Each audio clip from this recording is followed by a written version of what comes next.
The video game industry is the most profitable entertainment industry in the world, for good reason. I mean, look at games like Call of Duty Black Ops and Grand Theft Auto 5. Black Ops had sold more than 5.6 million copies worldwide within 24 hours of going on sale. Heck, Grand Theft Auto 5 not only broke industry sales records, it became the fastest selling entertainment product in history. And obviously there are a lot of things that go into making each game, around 3 years worth of things, depending on the product, and there are also many reasons why video games became so popular after their infamous crash in 1983. But one of the most important aspects of, well, any video game is how adequately they can introduce the player to their game mechanics. Back in the early days of video game development, developers weren't exactly familiar with how to actually make video games. As a result, they weren't sure how to teach the player how to play their game. There were no rules or guidelines for them to follow, so like traditional board games, developers would often package instruction booklets for people to read. So with board game rules, the community, you could say, enforces the rules, to the best of their knowledge, and so sticking to the rules is really contingent upon the people and how well they remember the rules and how well they have read them, right? Otherwise, like traditional gaming, you would just kind of have someone tell you how to play. So, what happened? Video games like the original Super Mario Bros. Were released and were able to successfully revive a fallen industry through their clever game mechanics and innovative ideas. But more importantly, developers began to understand how to teach players how to play their games by using the game itself as a teaching tool. You see, tutorials themselves make up a very small fraction of the overall game, but their importance can't be understated. To start off, let's take a look at Mario. More specifically, Super Mario 3D World, one of the newest entries in the franchise. In essence, Mario games are all about running and jumping to your destination. This type of game is called a platformer, and depending on their mechanics, they can either be very simple or incredibly complex. So let's take a look at the first level of Super Mario 3D World. Let's go!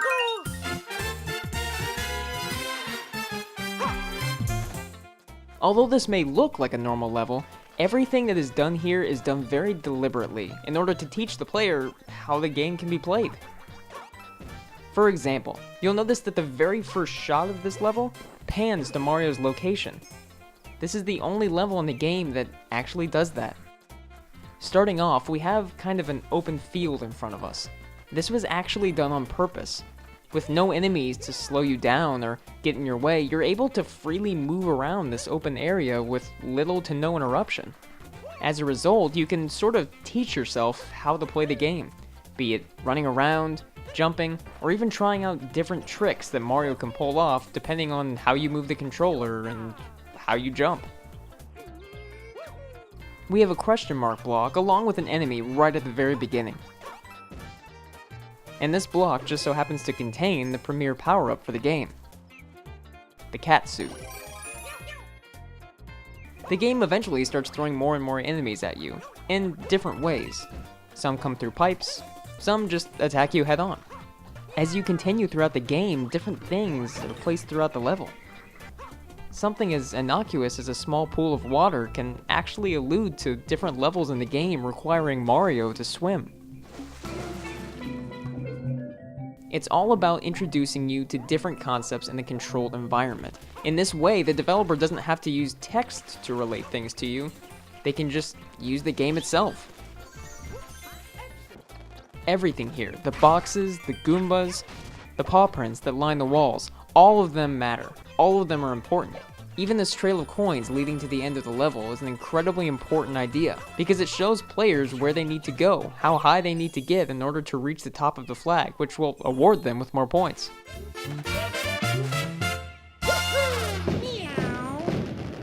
think what Mario in particular has going for it in that respect is that it's Super Mario Bros. It's been effectively the same mechanics since the beginning.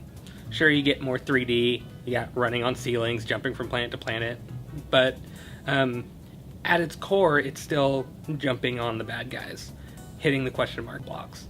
And so the fact that it remains largely tutorial lists, at least with and like no explicit instructions on what to do. It's banking very heavily on people being at least vaguely familiar, and really vaguely familiar is all you have to be to get started. Believe it or not, this recent Mario game actually follows in the footsteps of many of its predecessors. Let's take a look at some of the other games.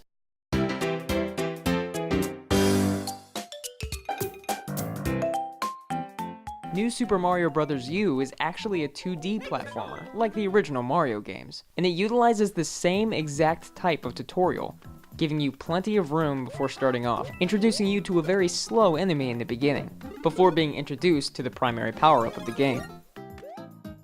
But let's go back even further. Super Mario Bros. 3 has the same exact intro stage. Notice the question mark blocks and the slow first enemy. All of these things were put here very deliberately to help the player understand basic concepts of the game. And though Super Mario World for the Super Nintendo Entertainment System deviates from this formula slightly, it still introduces you to a relatively weak and vulnerable enemy before firing a giant bullet in your face. Okay, maybe that's not a great example. But what about games that require maybe a bit more knowledge from the player? Something like The Legend of Zelda.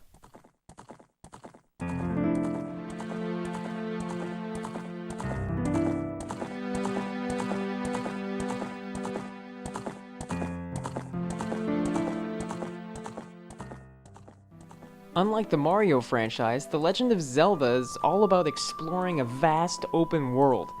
The original Legend of Zelda came out for the Nintendo Entertainment System, and at that time, players didn't know how to exactly navigate the world.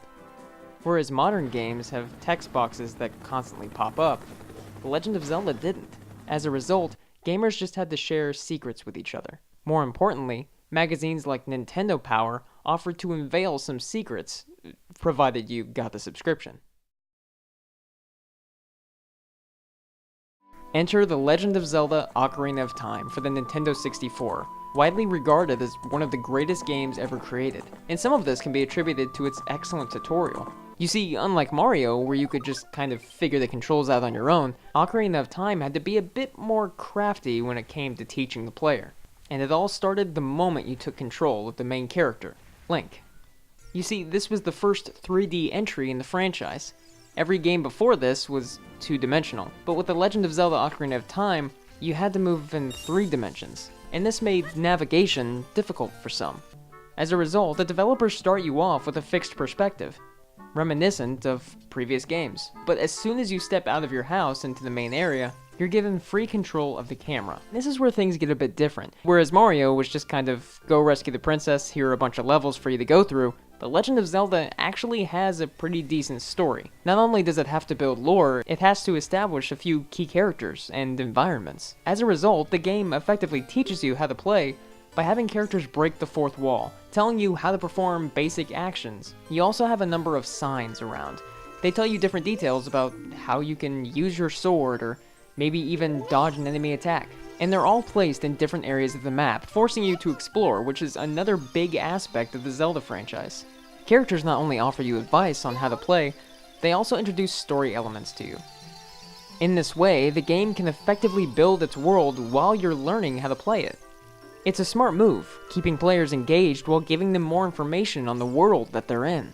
You'll notice, just like Mario, there aren't really any enemies here. It's all very controlled and very precise. What's more is that the game even rewards you for doing these basic tasks by giving you money, which you can spend at the shop, for upgrades and various other items. But you'll also notice that the game blocks your forward progression. Before it will let you take on enemies and let you wade into danger, you have to complete a series of tasks throughout this small little hub.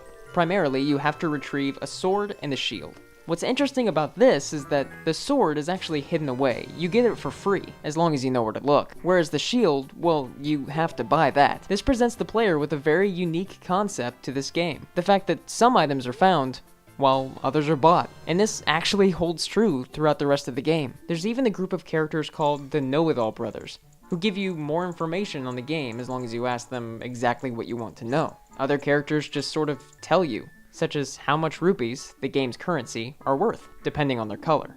In this controlled environment, you're taught nearly everything that the game needs you to know right off the bat. And when you actually do get to fight enemies, they don't move. They stand still, but they're still presented as enemies. The music flares up, and your companion, Navi, actually tells you that they're a threat. The fact that they don't move allows you to take them down rather quickly. But it's important to note that touching them does hurt you. This entire forest area is a tutorial, just like the first level in Super Mario 3D World. However, instead of progressing forward to learn more, it's more about exploring the world to learn more. Everything here, even the first dungeon, is important, because everything is constantly teaching you how to play the game, which is essentially what a tutorial is supposed to do.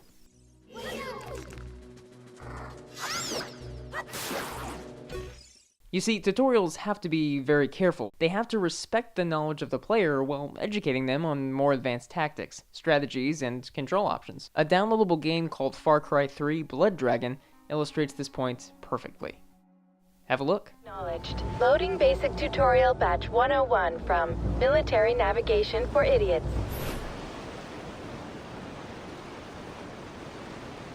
Jump if you wish to jump.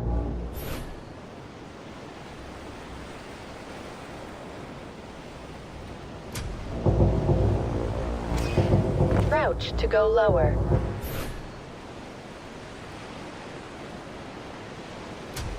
To look around, look around.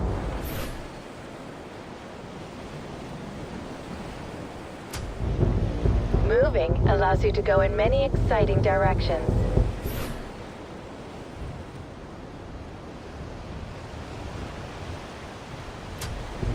Running is like walking, only faster.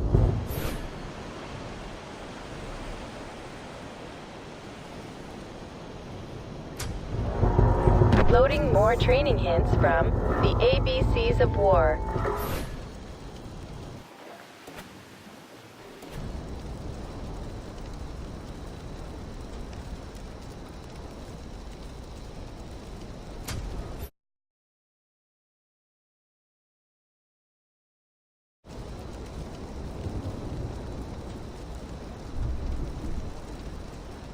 When you don't respect the knowledge of the player through the tutorial, any positive first impressions are lost, and what you end up with is a game that suffers with pacing right out of the gate. Which brings us to another aspect of tutorial design, the ability to skip it. Whereas Ocarina of Time's tutorial offers a lot of information for newcomers, those who are already familiar with the game's mechanics and goals can make a beeline straight for the items that they need, skipping large chunks of the opening tutorial without missing out on any story elements. The same goes for this game, Resident Evil 4, where you're essentially told about, well, I'll let her explain. Leon, how you holding up? Bad question, Hunnigan. Sorry to hear that. I'm sending you a playing manual. Hope you find it useful. I'll take a look at it, thanks. Just like before, though it's integrated into the game, you don't necessarily need to spend any time with the tutorial here. Now, there are a ton of other aspects of tutorials that we could jump into, but to finish off, let's look at the most complex type of tutorials, and how developers can use storytelling and active engagement of the player in order to carry them along. You see, sometimes things aren't as cut and dry as Mario or Zelda. Many games require much strategy and player input than your typical Mario platformer. Such is the case with role-playing games like The Elder Scrolls V Skyrim, or the Nintendo Wii exclusive Xenoblade Chronicles. Strategy games like Civilization also contain quite a vast array of user actions, and the tutorials for many of these games will either place the player in a very controlled and relatively safe environment while teaching them the basics, or explain particular items as you encounter them. But going back to RPGs, let's look at our two examples, starting with The Elder Scrolls V Skyrim.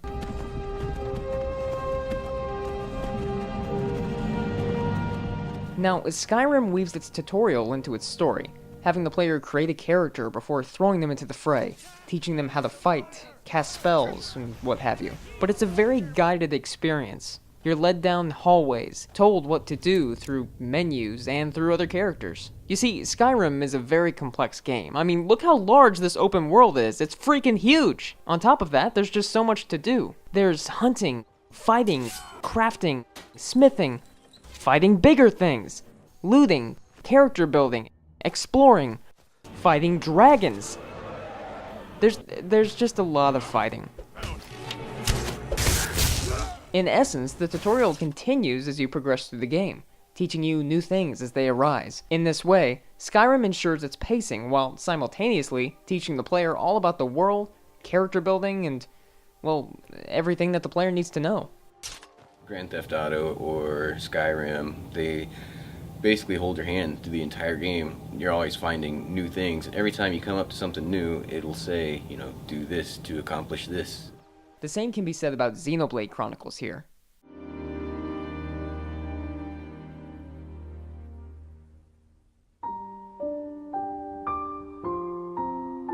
Nearly 10 hours in, the game still throws a handy little tutorial your way for when a new concept arises. This can be attributed to how the game is designed. As an RPG, it is constantly evolving, and the amount of strategies and ideas presented borderlines on, well, insane. But when you have so many complex systems working in tandem, and rules that are ever evolving with the player, it's certainly better than reading them from a booklet. Of course, the industry continues to evolve, and with it, so do tutorials. In truth, tutorials are what make video games such an approachable medium. The way they're designed, the way they can connect us to the experience, tutorials are an integral aspect of video game design.